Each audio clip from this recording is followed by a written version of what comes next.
very important event. Before we start anything, we want to make this acknowledgement. This rally is happening on unceded and unsurrendered Mi'kmaq territory. That's an important fact that we need to acknowledge, and that needs to resonate in all of us, because the Palestinian struggle, the situation that's happening in Palestine,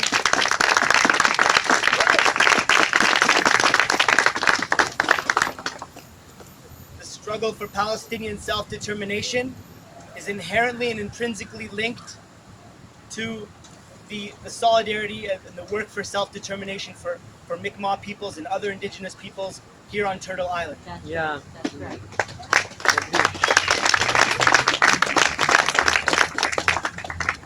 As you all know, the situation in Palestine is dire. And based on first-hand knowledge, after I just came back from Palestine last month, and I saw the situation is extremely tense. I would probably, I would anticipate a third intifada happening, a third uprising happening, similar to what happened in 2003, and as well as happened in 1989. So it's a very, very, very sad situation. I'm glad that we have such a great turnout here today to work in solidarity with our brothers and sisters in Palestine. We have a list of speakers up tonight. Our first speaker for the evening is Mr. Billy Lewis. He's an elder within Canada's Indigenous community. Second, we have Amir Hussain, a member of Saya Dal, Students Against Israeli Apartheid. Our third speaker of the evening is Larry Haven, a member of Independent Jewish Voices. Our fourth speaker is Dr. Isaac Saini, a Dalhousie professor who has done important work on Cuba and works with and teaches Cuban history as well as the Cuban Revolution. Our sixth speaker is Linda Schertzinger, a member of Canadians, Arabs, and Jews for Just Peace. And our final speaker of the evening is Yazin Khadir, a member of Saya Dal. Okay. So if I could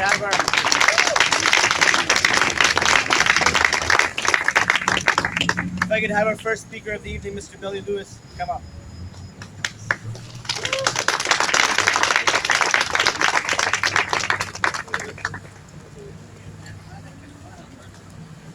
Well, after watching the newspapers and the TV in the last couple of days, not only was I outraged, I was kind of not sure what the hell I'd say tonight. But I thought of doing, what I could try to do. We had a rally here. Where did I get rid of that sprout? And the refugee thing, and I made a comparison to say, okay, just think for a moment. We're sitting on the shores, with the campfire, looking out at that first boat coming in. Well, if we'd have had a different immigration policy, the people that were keeping the refugees coming here wouldn't even be here. So it was that kind of comparison that I was trying to get the frame of mind to shift. And I'd like to shift it again in terms of what's going on in Palestine. If I were to go over there as an indigenous elder or representative of our community, before I even get to the shore, well, one is I might have a Mi'kmaq passport. And the second would be, when I got there, I would make every effort, not to connect up with the Israeli government, who might not even let me in, but with the elders and the leaders in that community, and we'd sit down in council, or whatever it's called in Arabic, and we would sit down together and decide how to support each other. And I'm sure that the very first thing I'd have to deal with, and this is what surprised me, is the number of checkpoints I'd probably have to go through before I would even get close to talking to the elders.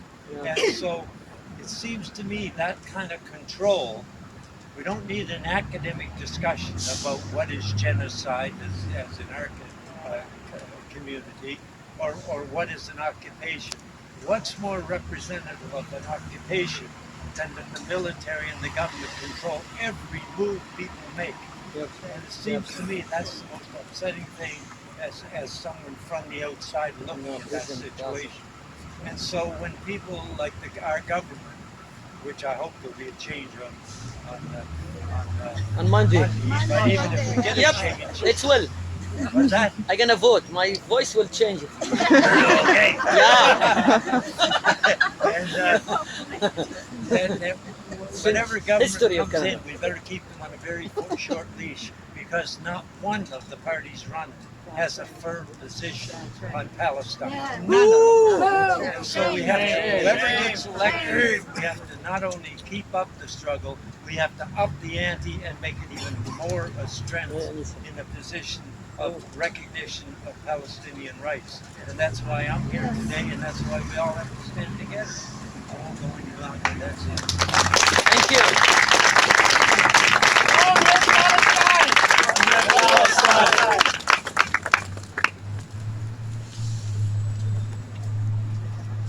We're gonna bump one of the speakers. We're gonna have Larry Haven, a member of Independent Jewish Voices, up next to speak. Give a round of applause. I have to apologize for bumping, but I have to run off to something. And also, I apologize, that's my speaker system, which decided not to work. So maybe it's the insidious influence of the Israelis. I have no idea. It says return to Larry Haven. Yeah. Many happy returns. So I don't know if you noticed, but somehow violence broke out. It just broke out.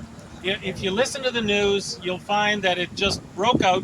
No reason that the Palestinians are fighting back. There's just no context at all given in the media. Yeah. And I was thinking of how to illustrate this well, and I thought there's nothing better than a column written less than a week ago by the very brave Israeli journalist Gideon Levy, who writes for Haaretz. So I'm just going to read his column, which says it all. And it's called "Even Gandhi Would Understand the Palestinian Violence." There are no justified arguments left in Israel's arsenal, the kind of a decent person would accept. Even Mahatma Gandhi would understand the reasons for this outburst of Palestinian violence. Even those who recoil from violence, who see it as immoral and useless, can't help but understand how it breaks out periodically. The question is why it doesn't break out more often. From the question of who started it to the question of who's to blame, the finger is rightfully pointed at Israel alone. As long as Israel doesn't shake this blame, it has no basis of making even a scrap of a demand from the Palestinians. Everything else is false propaganda.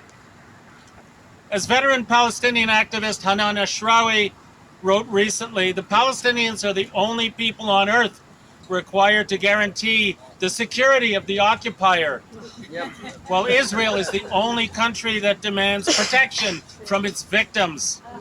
And how can we respond? As Palestinian President Mahmoud Abbas asked in a Haaretz interview, how do you expect the Palestinian street to react after the burning of the teenager Mohammed Abu Kader, the torching of the Dawabshe home, the settlers' aggression, and the damage to property under the eyes of the soldiers? And what are we to answer? To the 100 years of dispossession and 50 years of oppression, we can add the past few years, marked by intolerable Israeli arrogance that's exploding once again in our faces.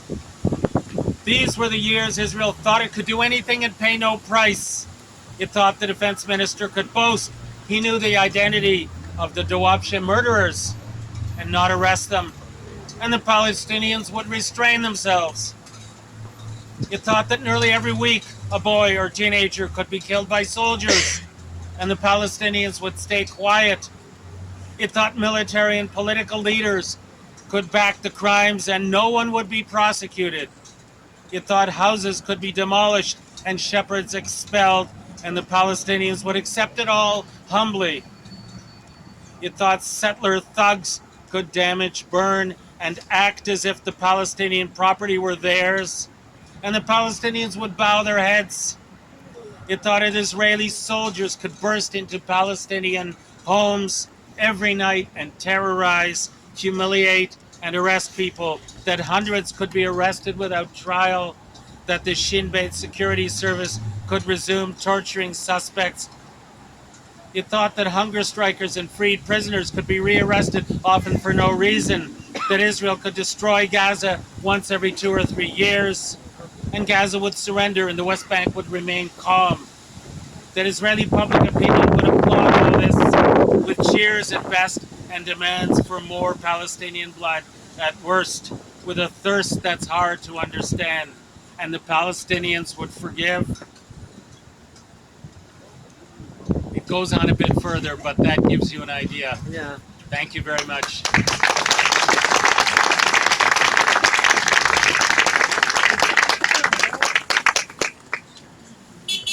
Free Palestine! Free Palestine! Free Palestine! Free Palestine! Thank you very much, Dr. Haven, for that important speech. Next up, we'll have Dr. Isaac Saini, Dalhousie professor.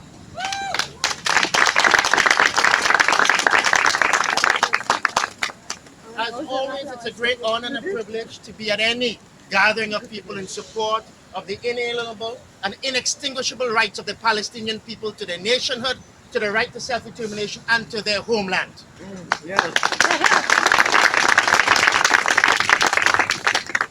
The Palestinians have a right not only to their homeland, not only to self-determination, but to resistance against the colonial occupier. Yep. That can never be denied. That can never be condemned.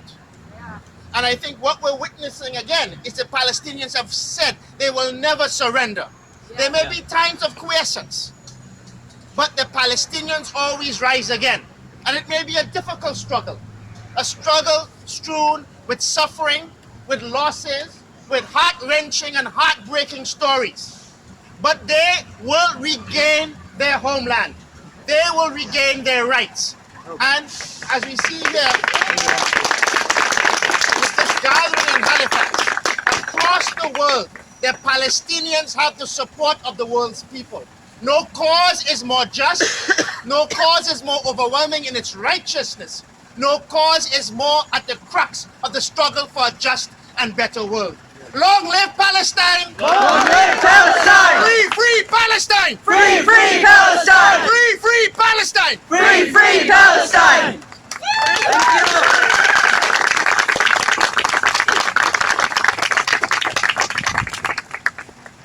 Our next speaker is Linda Schertzinger, member of Canadians, Arabs, and Jews for Just Peace.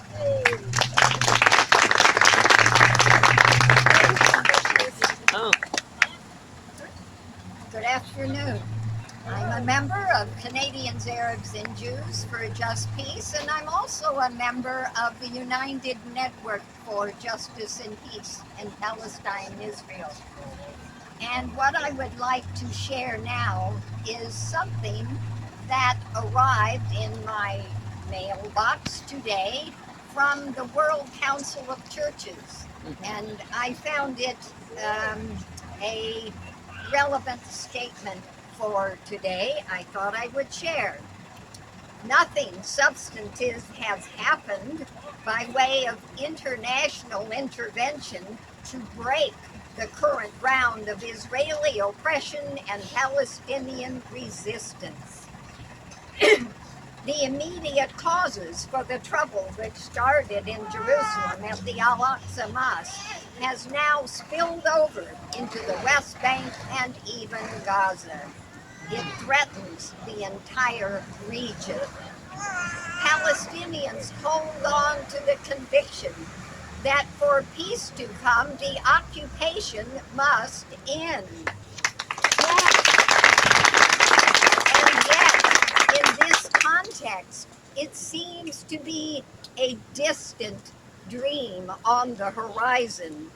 And so for now, there seems to be something